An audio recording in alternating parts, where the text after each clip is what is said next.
Hello everyone, today we will talk about reproduction in bacteria. Before that, I will tell you something about bacteria. Like bacteria are microscopic single-celled organisms that exist in millions. Normally we think that they have harmful effect only, but no, it's not like that. They have positive effect also, like in vaccination, in dairy culture. If we talk about reproduction, then it has two types, asexual and sexual. Whenever we study in books or in online sites, we will study only about binary fission, but it's not limited. It has conidae formation, cyst formation, and also endosperm formation.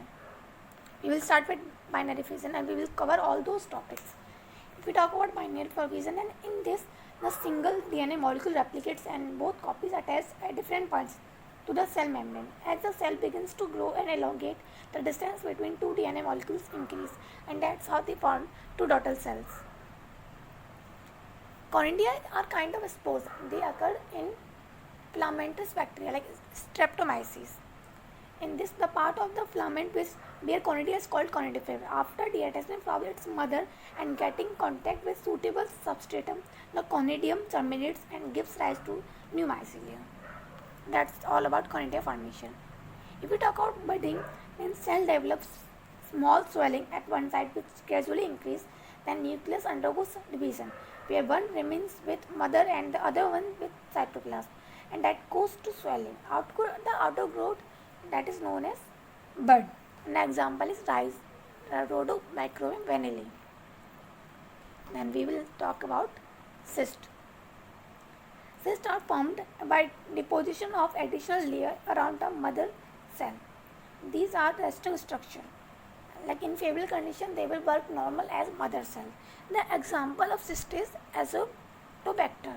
So we talk about endospore formation, and during unfavorable environmental condition like desiccation and starvation, it occurs. Like as the spores are formed in cell, they are known as endospore.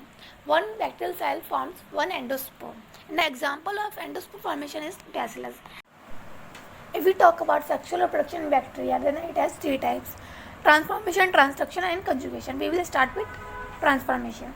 Transformation is discovered in 1928 by Griffith.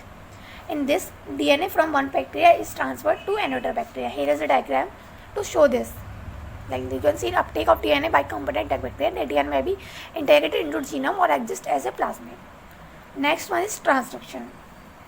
In transduction, it was discovered in 1952 by Ginder. Here the DNA is transferred from one bacterial cell to a different bacterial cell through a bacteriophage virus. It is known to take place in different bacterial species like in Micrococcus and Salmonella, etc. And here is a diagram to show this process. Next one is conjugation.